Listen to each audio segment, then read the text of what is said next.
Hello and welcome along to the On the Whistle podcast. I'm your host, Zayn, Nabbi, and we have so much going on in the world of sport. We have the big football between the FIFA World Cup qualifiers that are taking place in Africa.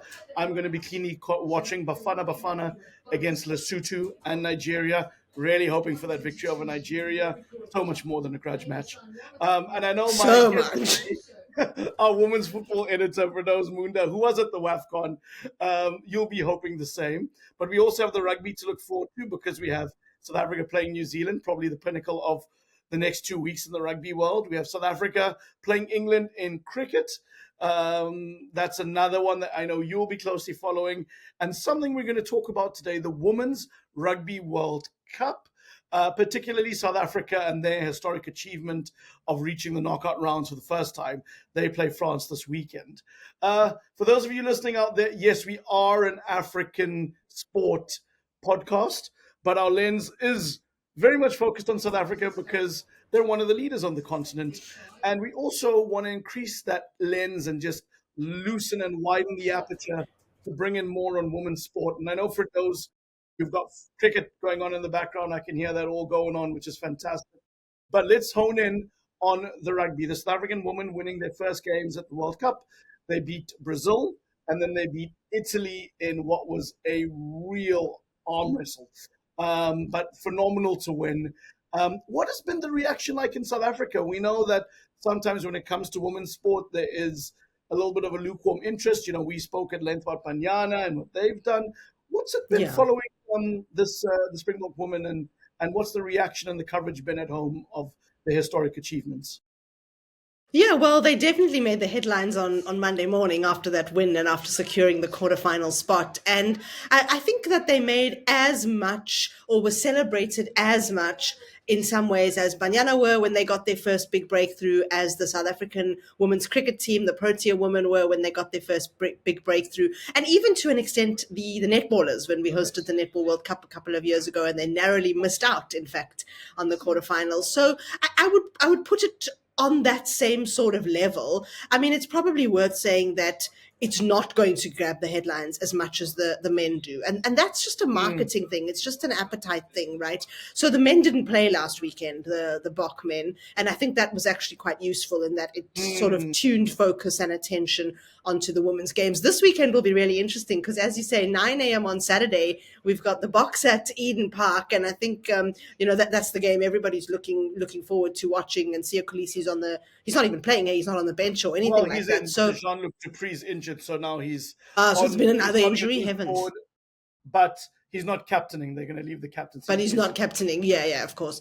And then you've got the women playing Sunday afternoon. So the games have all been on Sundays, which we know is not like a traditional rugby day until very recently.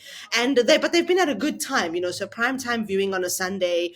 The France game, I think we know that France have been spoken about as one of the bigger teams at this Rugby World Cup. And so I think that people will be interested to watch that game, more so just to see how do the Bok women match up against a strong side.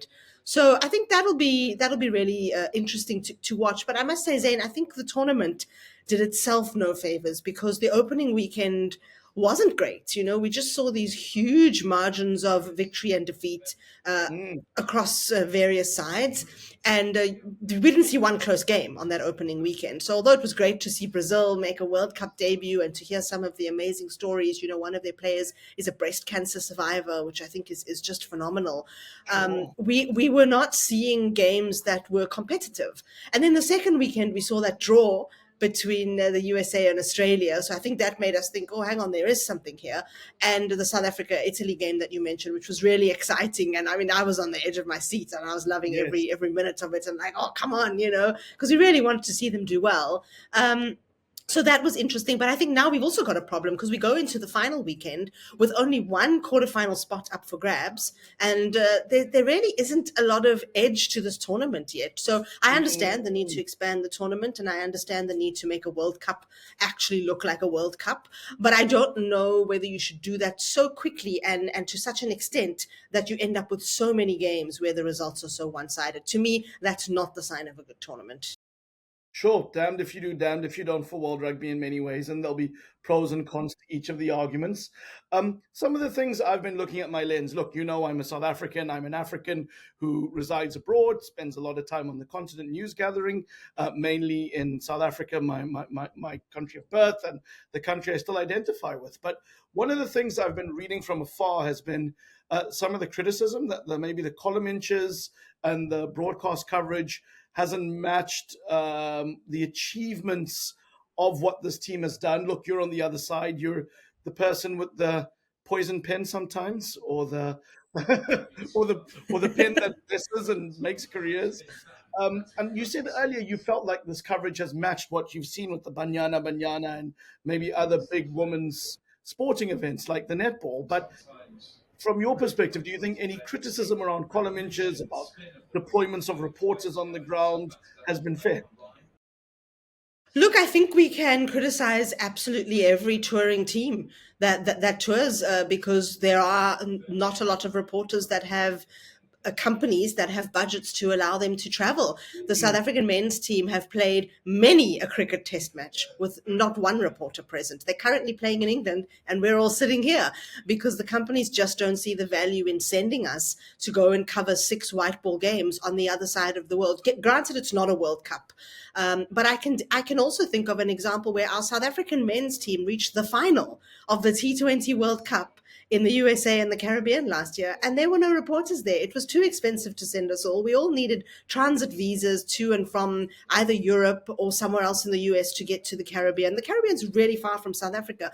And so this team reached a historic final. It's the first time they've reached a World Cup final, and we were not there to cover it. We were sitting in our couches in Cape Town, in Joburg, in Pretoria, in Durban, and writing match reports of television, which is an unfortunate reality of our time. And it's also the very same people, I think, sometimes who will criticize this are the ones who won't pay subscription news services, right? If you want us to go on tour, you got to pay because someone has to pay. So I think the criticism shouldn't only be leveled at the coverage of women's sport. I think the criticism should be leveled at our entire media, at our entire economy, and at people who are wanting to consume news for free. In terms of what people at home are doing, I know that I did, in fact, pitch a story to the Afrikaans newspaper report, and they turned me down Because because they've got a Afrikaans person working newspaper as on. well, is that still the case?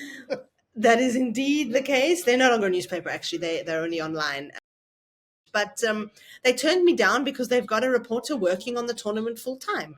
And they said to me, we actually don't need pictures from the outside. We're going to use the guy that we have appointed to do this job. So, yeah, I wasn't really able to do much there. I know that the other websites have been covering the tournament. I don't know things like whether people have had access to players. I haven't tried myself. And I also don't know whether, people have had access to press conferences, but I imagine that they would have, because that seems to be the trend. The other thing is that a press conference is not necessarily a piece of news. It's a press conference. And you go there and you listen to what's said and you make a decision as to whether or not there is a news angle to go with here. In terms of television coverage, I mean, the main broadcaster, Supersport, have got a studio set up in place. They've had Mandisa Williams in there, as well as a former Bok women's coach whose name escapes me. I'm still new to the women's rugby as well. And they've had a studio set up, and yes, it's maybe not the superstars. It's not like they've got Victor Matfield in there, but that would also be misplaced, wouldn't it? You don't really want to see him there. You want to see someone who's relevant to the game. And I think they did some really nice coverage in the build up to the game against Italy. They did a very good analysis show afterwards. They were all very excited and very happy, which is something that you see. And so I thought that was quite well done. To be honest with you, I haven't seen whether they are broadcasting the other matches. They did broadcast the opening game because I watched that. And I think that that's the other thing. I don't know that audiences around the world who are becoming more and more partisan have an appetite for every story. So I was interested in the story about the Brazilian breast cancer survivor, and I found a Telegraph story, and I read it through that platform. But, the tournament is being held in the UK, which has a much bigger and much more well-resourced media than elsewhere in the world. And so I think that needs to be borne in mind. I do think there's a sense of excitement. And I think depending on how the team go, I suppose the expectation is that the quarterfinal might be as far as they get. Because already, they've done better than anybody expected. That was the goal from the team. We spoke That to was the Swayze goal. Brain Yeah. here on our Rugby Afrique podcast and on the Whistles, one of our strands. And he said if they could get to the quarterfinals, He actually said to me, I'm getting goosebumps as I say this to you. He said that would take away the pain of 3 Super Rugby final losses, which we Oh, know really? Lions. Yeah, that's how serious he felt that this achievement would be. Heavens. It would That's take some of the, major, right? That's huge. yeah. So for those, I ask you, I think characters are so important to selling teams so that people connect. And two that I just really get behind. One is Nadine Roos, the pocket rocket who can play at scrum Yeah. off and fullback. She does sevens, creative, fast, plucky, ability to weave and go. But my favorite has been the number 8, Hele. As a Yes. former loose Oh, forward, I yes. tend to gravitate to these players. She's got the blonde hair. She is a powerhouse, so she can go Oh, yeah. through you like a tractor. But she combines that with immense skill and brain and speed. There was a wonderful try that South Africa scored. All World Rugby, Rugby Pass, all the official rugby accounts posted it in slow motion. The try they scored, and they said this is poetry in motion. And it's there's a break that Beautiful. the South African rugby team make. I think it's Libby van the fly half van Jaarsveld van Yes, Rensburg, she's great. Libby Janse van Rensburg. She's been my favorite, actually. who gives it to Roos. And then you're waiting for a back to be there and support play. But it's Hele, who's this, athletic, powerfully built rugby player who takes it, accelerates, and scores. And you're all like, yes, please. You know what I mean? Mm. She runs, she scores. Her name is Hele. She's just like a little demon out there, but or a big demon out there, depending how you want to describe it. But tell me, from your perspective, Firdose, who are some of the characters or stories that maybe you feel the South African public can connect to? Yeah, I mean, I think hers is definitely one of them. So I'm glad you picked her out because she's definitely among my top 2 favorites. And my other one is Libby Janse van Rensburg because Mhm. first of all, she's got these little South African flag bows that she wears in her hair. So if you've seen, she plaits her hair, and then there's the little South African flag bow, which I think is very cool, and I'd like to get that as well. And then maybe I'll start plaiting my hair too. But I really enjoyed the way she reacted afterwards. She. It was quite sort of quick where she suddenly had to respond, and she said, flip, we thought we couldn't flipping do this, and now we have. And you could just see that kind of raw emotion. And she said, this is what South African sport is about. It's when we're on the field, we can feel it. We can feel that kind of hope of a nation. And, I'm not the world's biggest rugby fan. I'm an Indian heritage South African, and there are not too many of us around rugby. And generally, we gravitate towards cricket and football. And I mean, a lot of us young girls would have played, and I'm using played like played is doing some heavy lifting here, netball I mean, at was school. I not a rugby rider for those?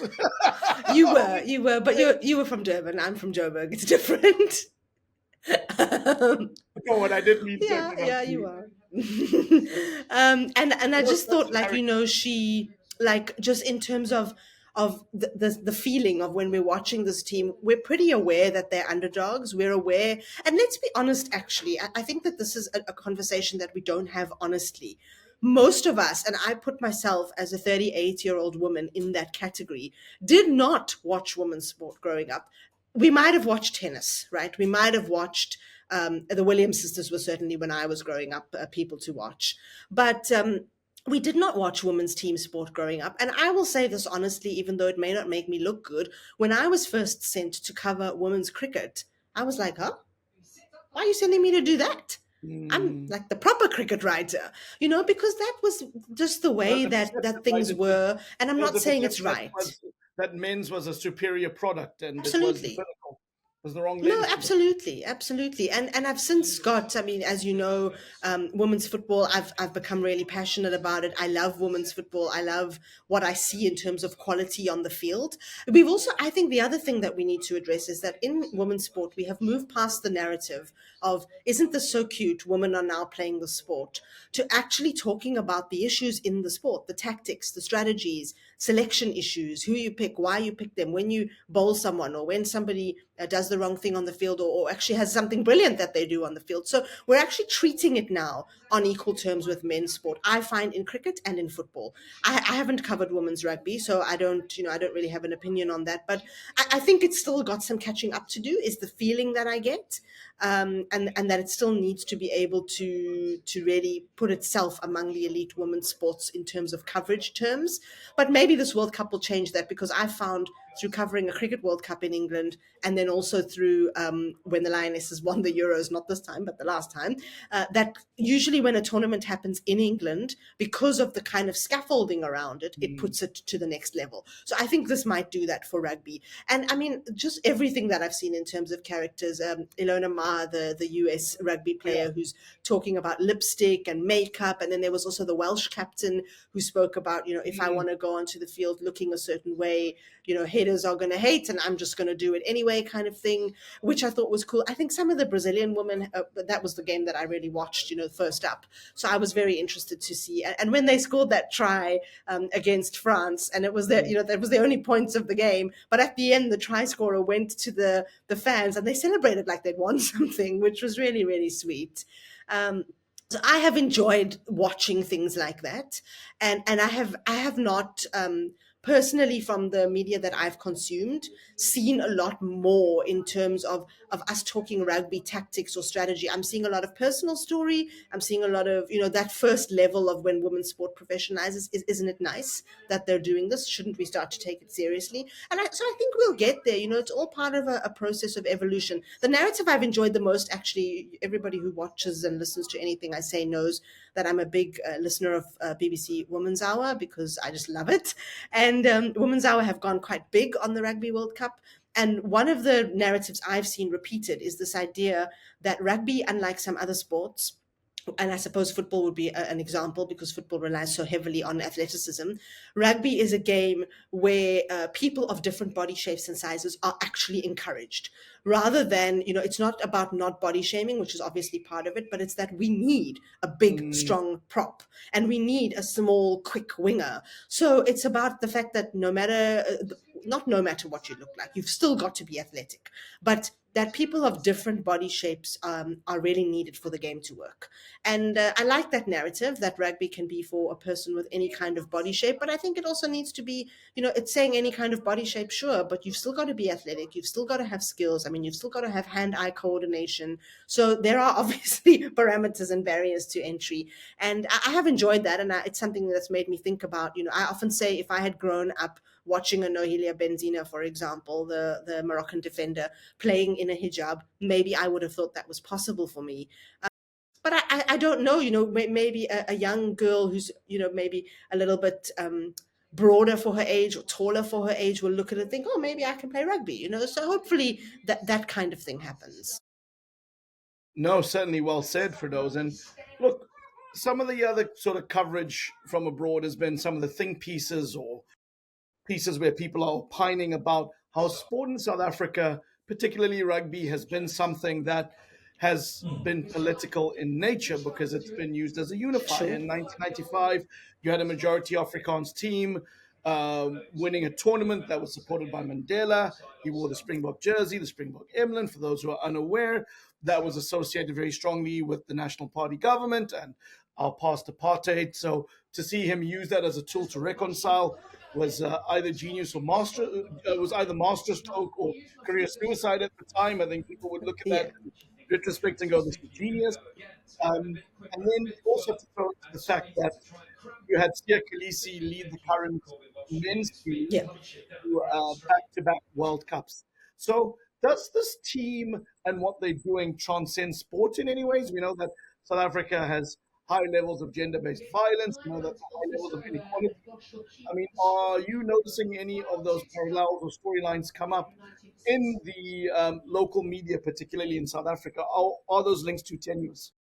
Yeah, a little bit of both. I mean, I think, look, sport always is more than a game in South Africa. And that is because I think you've said it a lot of the time, our best role models in Africa are our sports people because they're not our politicians. Our sports people and maybe our artists are, those involved are our singers and our cultural activists and that sort of thing. So it is always more than a game. And it really just, I think what we need to understand is it just provides people with 80 minutes, 90 minutes, or if you're fortunate enough to love test cricket like I am, Mhm. then 5 glorious days where you can just step out of the whatever for a bit and you can just enjoy something. And if the team is successful, you can bask in that success and you can know that as a country in the global south, although we are quite well resourced from a school sports perspective, but as a country without the dollars, the pounds, the euros, we are still able to punch really high above our weight as a sporting nation. So I think that is what sport does for South Africans. I think it just tells people, you're still there,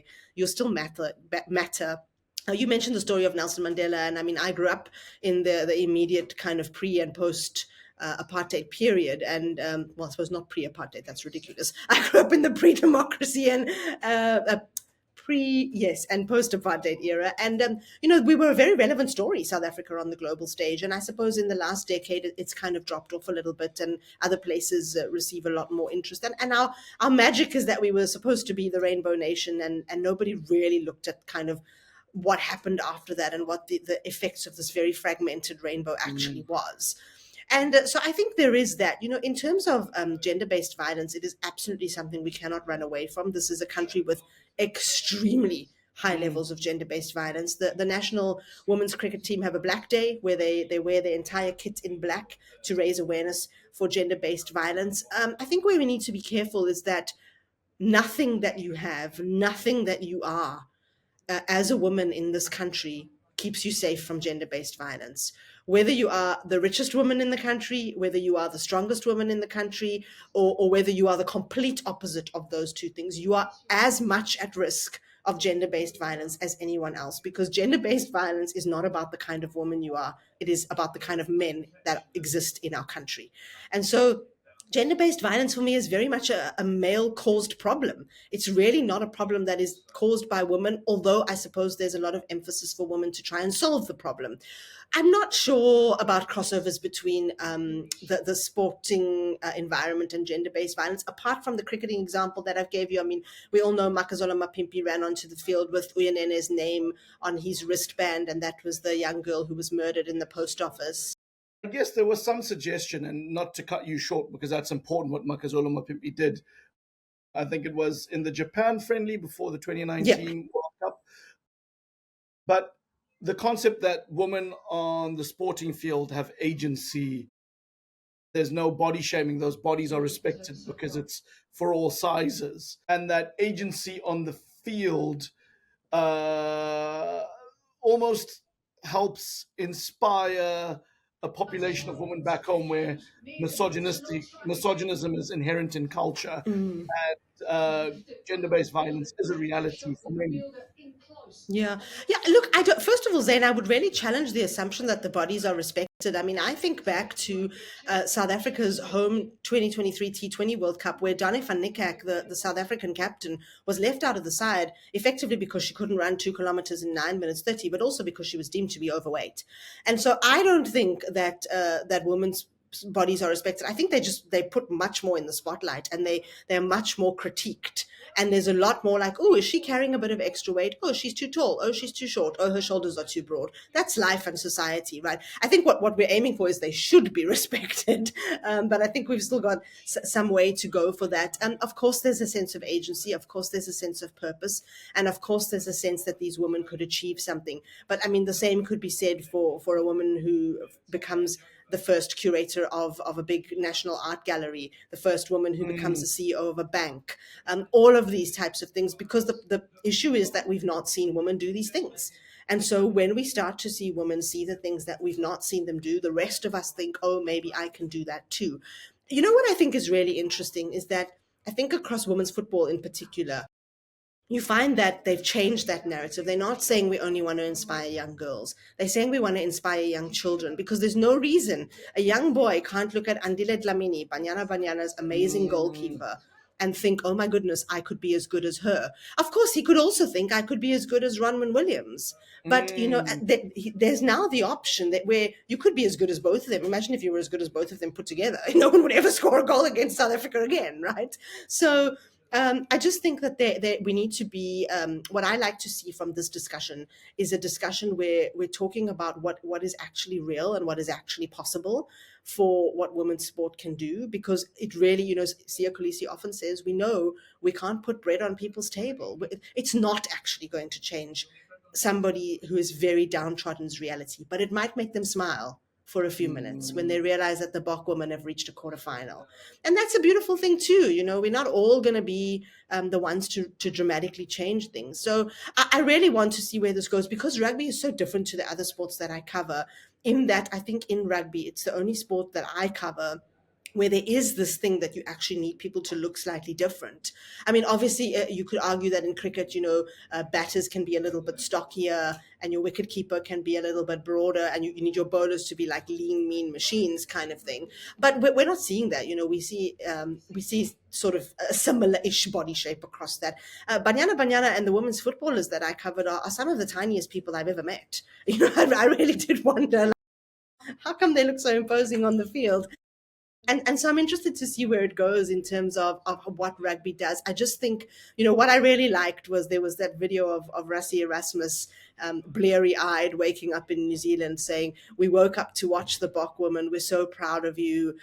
You're doing some great things out there." And to see that kind of solidarity and just to see this nation, I think we must be honest, of the women's sports in the country, rugby has probably lagged behind the other three big codes, and possibly even behind something like swimming, where we all know Tatiana Smith and our golden girl kind of thing. So it's nice to see it catch up.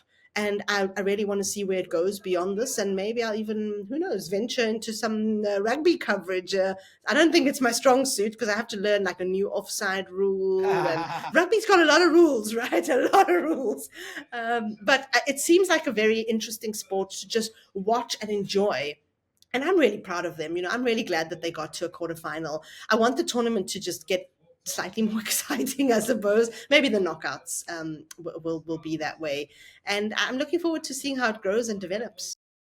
Absolutely. Firdose, thank you for that digest and giving us a sense of how this is going down in South Africa. I really do appreciate that. And for those of you who are listening out there, please let us know what you think on our social accounts. It's OTW_podcast on X, TikTok, and Instagram, or search for the On the Whistle podcast on YouTube and Facebook.